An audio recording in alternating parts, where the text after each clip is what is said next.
Hey guys, welcome back to the channel. I got a great one for you here today. We're going to be discussing Grok 3, which if you, like me, listen to Elon Musk, it is the latest and greatest and best thing since sliced bread. Actually, it's even bigger than that. This is like the invention of fire. AGI is finally here. It blows every other model out of the water. However, this is Elon Musk saying this, and we know that he has a slight propensity to exaggeration and carnival barking. So, more than likely, it's a little bit overrated. What we're going to do today to see exactly how overrated Grok 3 is we're going to take three different expert perspectives. All three guys are going to be experts in AI. And first, we're going to look at a guy who is a huge Elon proponent. He's worked for him as the director of AI at Tesla. If you follow him on Twitter, you'll see he absolutely loves Elon. However, I still would recommend following him because he's super smart and he has really good takes. It's just a pro Elon slant to them. And then, of course, there's Dharmesh Shah. He is a founder himself of HubSpot. And he is very interested in AI, but he is a open AI investor. However, I believe from me watching him, reading his articles, he has very fair and balanced views of the models that come out. And then we'll be looking at Marcus. I forget his last name right now, but he was graduated from MIT, super smart guy. But he is kind of, sorry, I'm thinking of these things in my head. He is anti-AI in the sense that if you follow his page, he will kind of be railing against all the models. I do believe you'll yell out to Jan LeCun, like, when are we going to slow down for, ethics and morals and these types of things, right? So that kind of puts him at odds with me because I love AI and I think we need to speed up, not slow down. But we got three experts today. We're going to see what they think. Okay, first of all, let's go to Andre. And so I'm going to get myself out of here. We can see right here, Andre is his resume, extremely impressive. Previously director of AI at Tesla, founding team at OpenAI, CS231N, PhD at Stanford. I like to train deep neural nets. So basically, we're not going to read the whole thing, but I want to get ahead of some stuff. Few models get this right reliably. He's talking about a test he puts. The top OpenAI thinking models, e.g. O1 Pro at $200 a month, get it too, but not all of DeepSeek 1, Gemini 2.0 flashing, and Claude do not.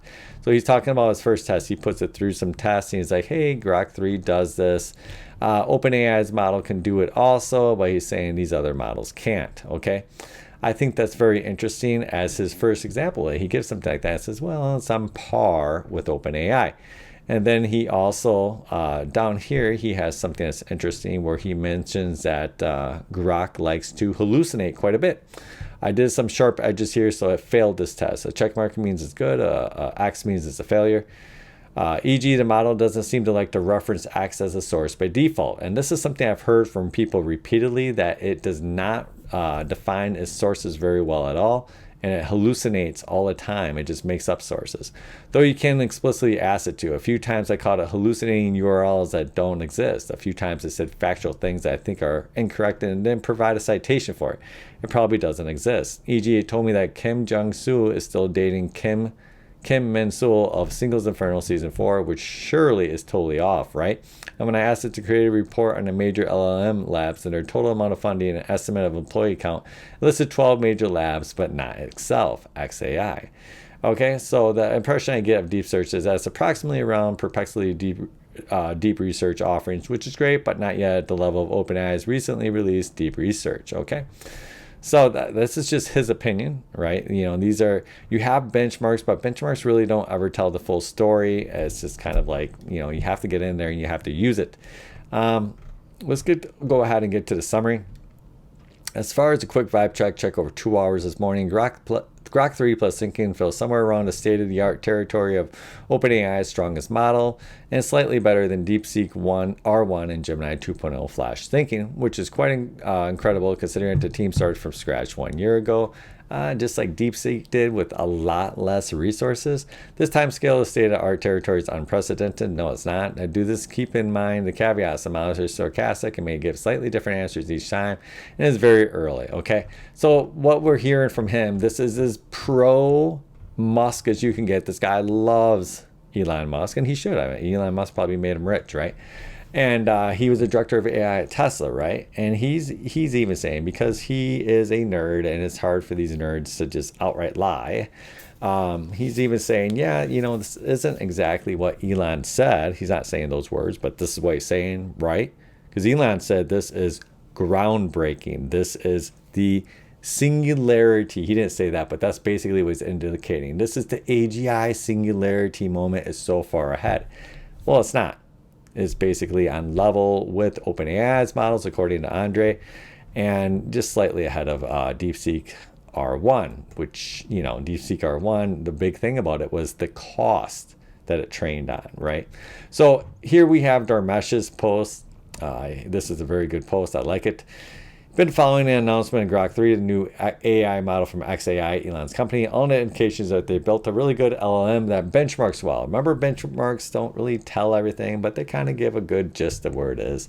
But I'm not sure it's a breakthrough. Feels more like a DeepSeek, use reinforcement learning, but with a lot more compute thrown at it. We will discuss this part later.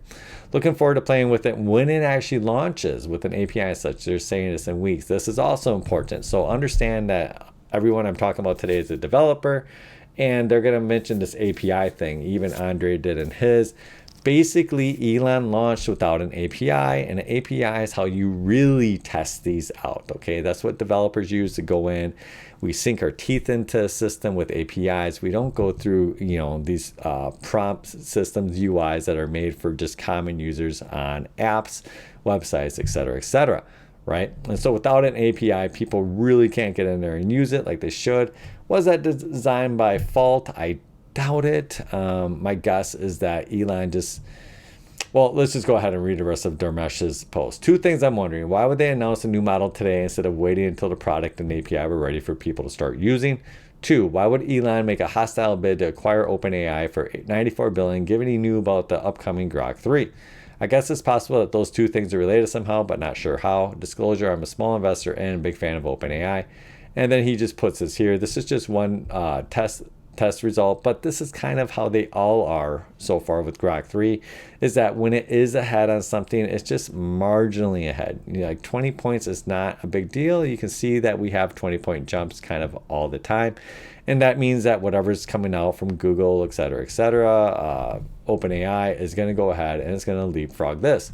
So it's basically just another step in in the staircase. It's nothing special. It's nothing new. It's not a new level. And it's not to say that it's bad, like Andre said, right? Even Andre said, it's not that that's bad. It's impressive. They started a year ago, a little bit over a year ago. This is where they're at, right? That's absolutely impressive. But it's not what was promised at the announcement of this, right? So of course, now let's go ahead and talk about this real quick. These two things here. Why would they announce a new model? Well, this is where Dharmesh, if you follow him, I always wonder, does he not kind of understand this stuff? But maybe he doesn't. Maybe he does. Maybe he's kind of tongue-in-cheek saying this stuff. I think the reason that he announced it was for a stock pump, right? Tesla hasn't been doing well, and Elon is a master of this. We saw him do it with the China announcement, right?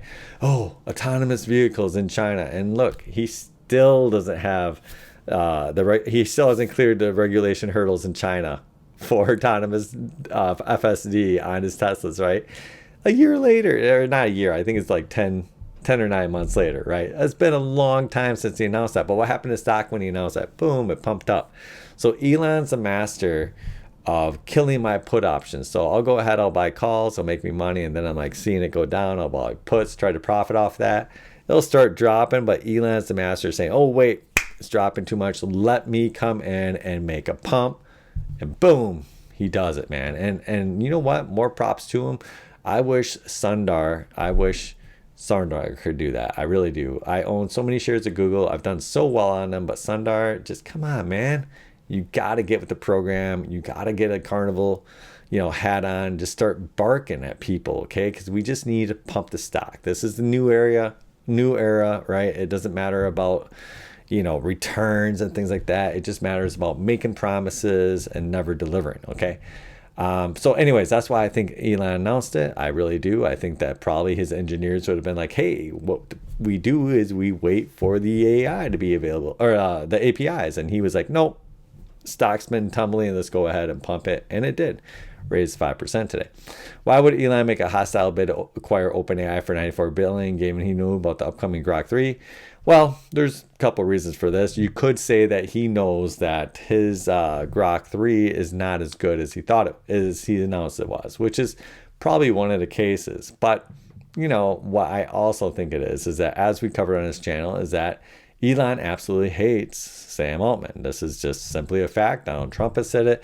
Elon's former best friend has said it. We have seen it, witnessed it from his actions as he's literally tried to rip OpenAI from Sam's hands with what can be considered a hostile takeover with his offer. He's sued Sam multiple times in court. Okay, this is a guy who has insulted Sam repeatedly. He's called him a scam artist, more than that. Okay, so we know that, simply put, that the reasons for this could be that he's like, yeah, I know OpenAI or Grok 3 is as good as it is, but I really don't think it is. I think it's just that Elon's a petty person. And I really do. That's what I think it is. So Grok 3 hot take. Grok 3 is here. Oh, look at this. This is a Tesla fanboy, right? It's here and it's AGI. This isn't just another model release. This is the moment everything changes. Forget GPT, forget Claude, forget every AI you've used before. They're already obsolete. The upcoming Claude 4 and 03 full models already behind. Grok 3 isn't just better. It isn't just faster. It's something else entirely. It doesn't guess. It doesn't fumble logic. It doesn't need training wheels. It thinks. It reasons. It plans. When you talk to it, you feel it. The weight of real intelligence staring back at you. Not according to Andre. Okay? Sorry, buddy. Not according to the director of AI at Tesla. Okay, so anyways, I'm not going to go through this. This is just absolute crap. This is just Tesla fanboy crap. And so when I say this, you notice I haven't said Andre's a fanboy. He's not. I don't think he is at all, but he's definitely pro-Elon. And you can be pro-Elon without being a fanboy. And you do it how Andre does it, where you might be biased and influenced by something, but you're still offering a pretty fair take.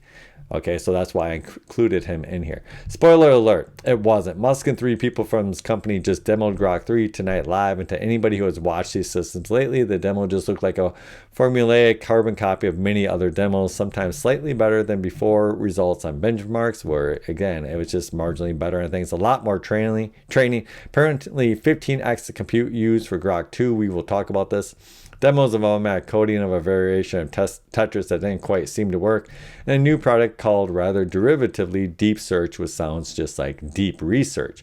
For good measure, there was a new entrant in the test time compute genre with 0103 R1 and many more. I didn't notice anything truly original. Elon himself acknowledged it was still a beta. Okay. And then Gary over here gets more time to play with Grok 3. He goes through and he basically says Grok 3 beta in shambles. So he just goes ahead. And remember good old Grok 3, all 200,000 GPUs worth advertised. Let's actually talk about this real quick here because he keeps bringing this up. So maybe I need to talk about something else first before I talk about that. Yeah, I do. I'm going to bring the surprise to you right here. I went to this YouTube video here and I saw the 2 best comments. It's amazing sometimes on YouTube. You get YouTube comments can be a cesspool, but on occasion you'll just get the smartest people in there, and it's very rare. This video got 2 of the comments. Grok 3 doesn't seem groundbreaking in the sense of innovation, but fact remains that it outperforms O1 and DeepSeek R1 on benchmarks. It should say on some benchmarks. So saying that it sucks or that more compute is not equal to more intelligence is outright false. As many studies point out, training loss decreased with the log of parameters, which if not overfitting will lead to better performance with further parameters. Moreover, scaling up compute for reasoning and latent space thinking is literally what's being extensively researched right now to boost LLM performance. So more compute does certainly increase intelligence. And so what is the Mastaba 3067 talking about? What he's talking about is that Grok 3 was trained on what is believed to be the largest AI cluster ever.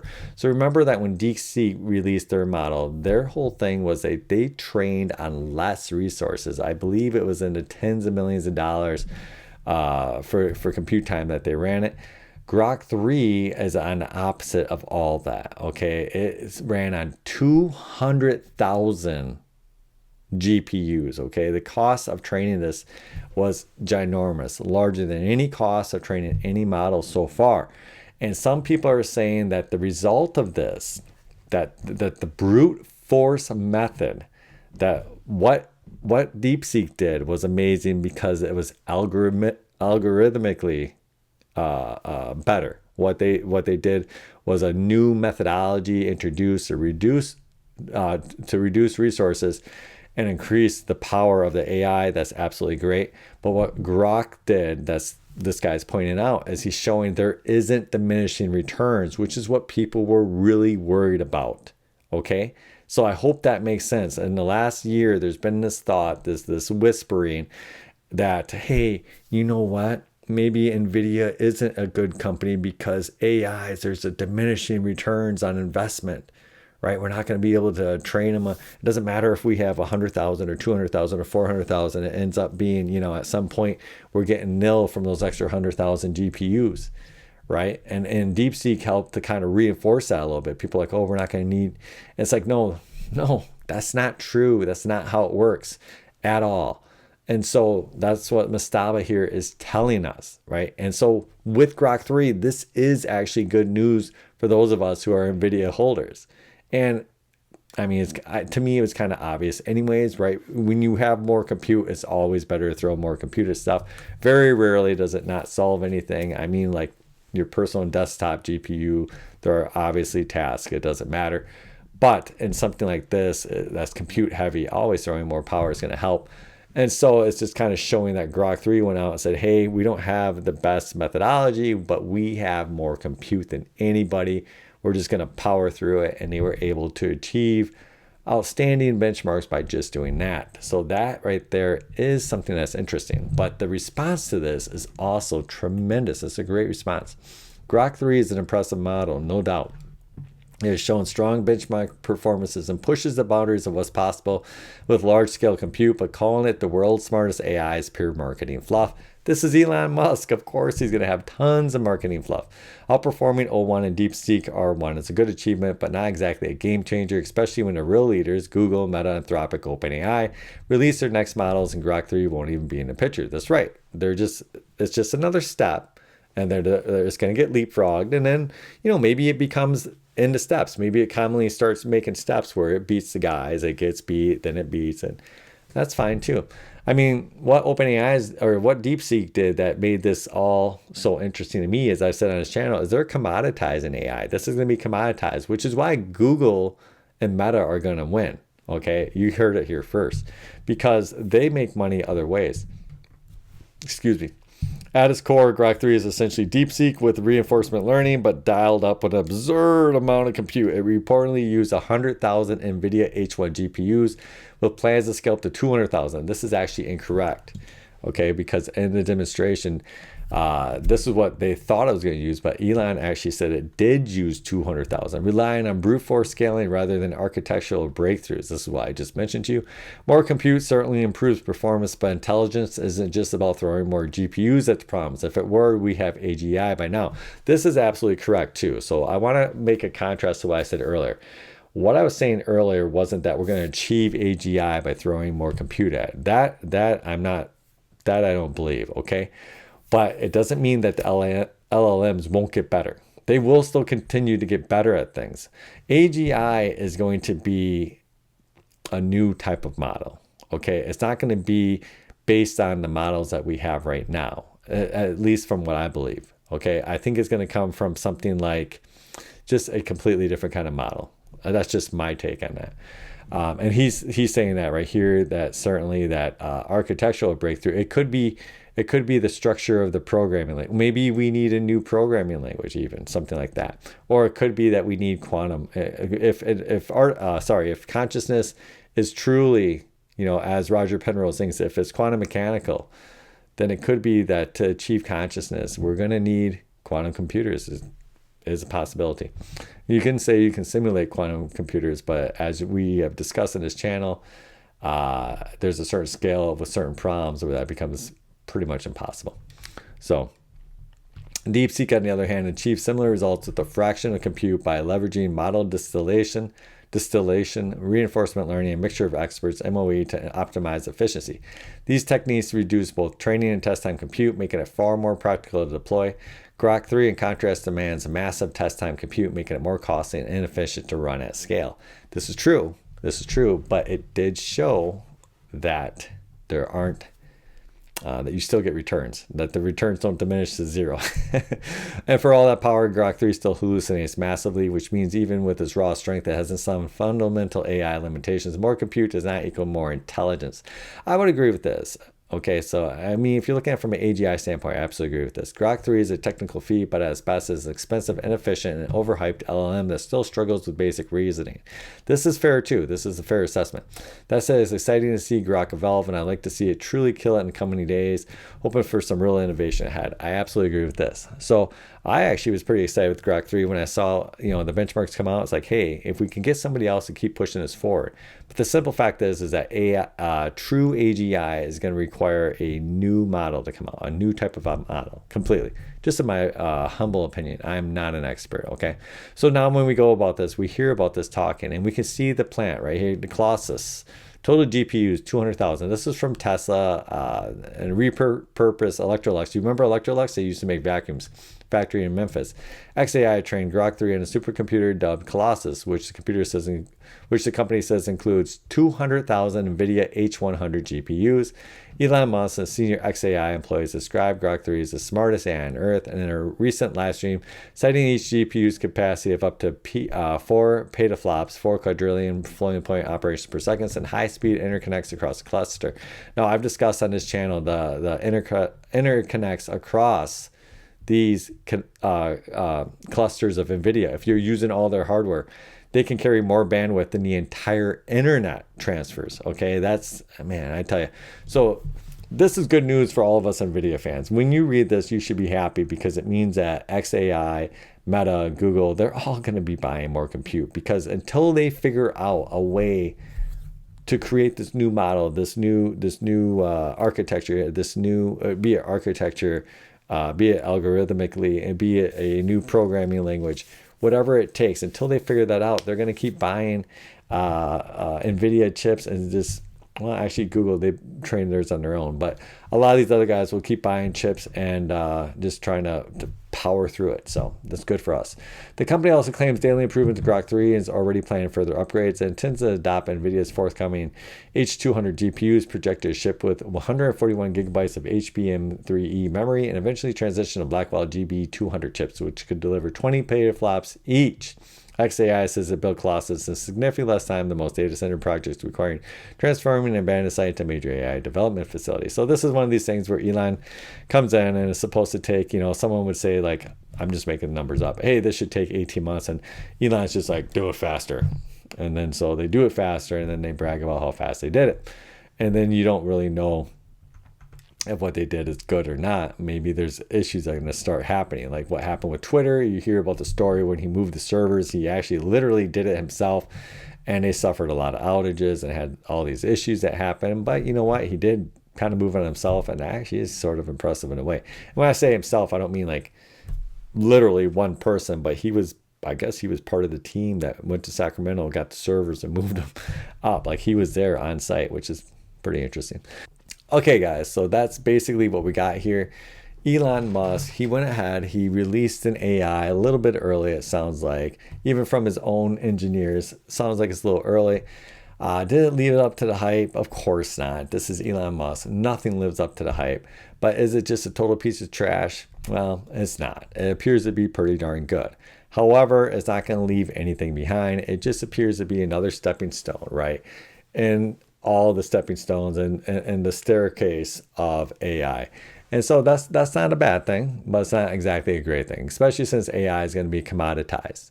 So that's my opinion on Grok 3. Let me know what you think down below, and all of you out there, have a great day.